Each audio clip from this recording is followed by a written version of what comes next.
Hello and welcome to Why Such a Fast podcast. In today's episode, I'm joined by Laura Shaw, who is the Business Development Manager at Training Progress and in a previous life, a vet surgeon. Laura, would you like to introduce yourself? Hi, my name's Laura Shaw, and as you said, I work for Training Progress. I still consider myself a veterinary surgeon, so I still do a little bit of work with Street Vet, and I'm still very much part of the veterinary community, but also now part of the learning and development community as well. That's great. So today, Laura, we're going to talk about Training Progress, which my understanding is that it was originally created to support the assessment of training in the veterinary arena, and that how over time it has developed into something more robust. Can you tell us a little bit more about it? Yeah, that's right. So we call Training Progress a process and training management platform because it unites all of the business documentation for the vet practice or other business, so protocols and standard operating procedures, any training resources, and creates an online business or operations manual. It then integrates this into a training program to ensure that all the team are trained consistently according to those processes rather than despite them. You obviously mentioned that we created it for our veterinary hospital, and we certainly did. And we had kind of three issues that we were wanting to address, really. The first was we wanted to make it easy to track our team member training. We've been using spreadsheets and training indices and stuff, but they're just not dynamic enough and obviously very kind of top heavy in terms of, sort of management having to do all the work really with them. We also wanted to achieve a consistency of service, which we felt would improve our patient outcomes, improve our customer satisfaction and just the business efficiency. And more recently, really thinking about that consistency is also just going to reduce team member friction as well. And everybody's sort of working in the same way towards the same goal. That's going to sort of reduce that friction.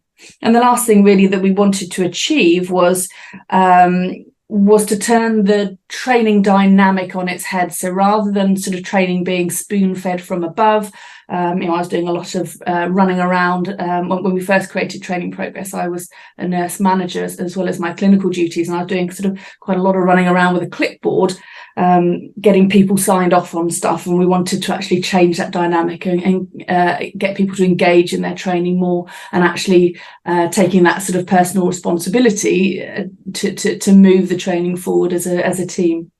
Yeah, no, great. So obviously, Laura, our audience is going to be wondering what has Training Progress got to do with GDPR? Because after all, that is the recurring theme in this podcast, right? Yep.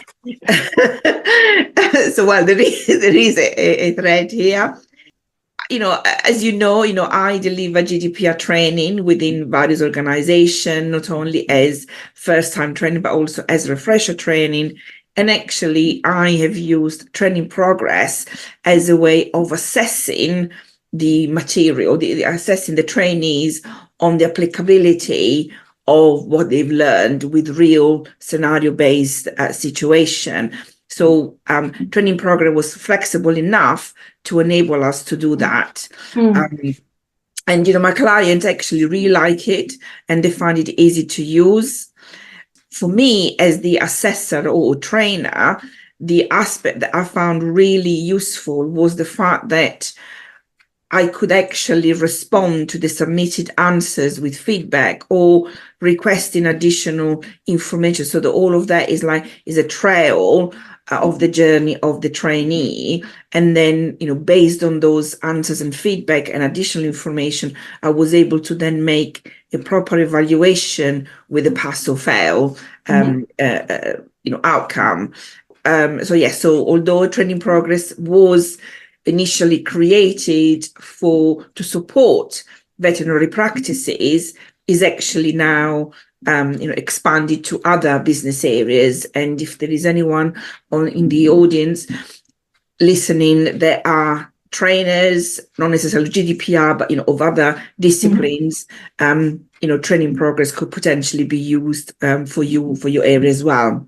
Yeah, it's certainly. I mean, that when we met networking, didn't we, Christina? Yes.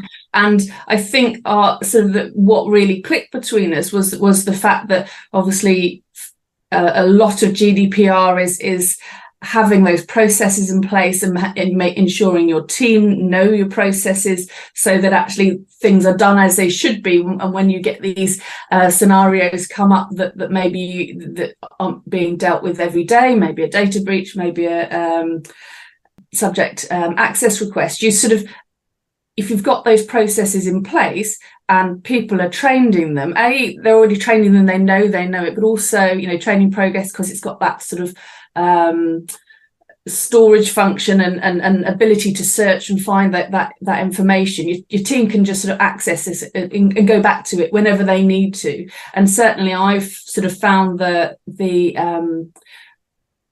I found it really useful having, we use your content that you provide, we use your fantastic GDPR toolbox, and the content that you provide in that has been really useful for us to populate our own training progress, to help to train our team, to have those processes in place. And I now know that my team know what they need to know, because they've used training progress as sort of part of that assessment process. So yeah, it's been really good. But as you say, training progress is a blank sheet, so it can be used for any business, and for any business to put their training content and their processes onto. I guess the kind of businesses that would find it useful would be probably practice-based units or SMEs, businesses where you have a team that are doing a multitude of tasks each. Yeah, so businesses where you've got sort of a team who are probably doing lots of different roles and have sort of different things going on every day, so that you can actually sort of make sure they've got those processes in place and are well trained according to them. Fantastic. Thank you, Laura. And if anyone in our audience would like to contact you, how can they do that? Yeah, best way would be to go to our website, www.training-progress.com, or pop us an email on info@training-progress.com. Fantastic, thank you. And if you would like to know more about GDPR and how it applies to your business, you can reach us at info@cvgsolutions.co.uk. We're also on social media, such as LinkedIn, Facebook, and Instagram. Just search for CVG Solutions or my name, and also you can look us up on our website, cvgsolutions.co.uk. Thank you very much for listening, and see you all in the next episode.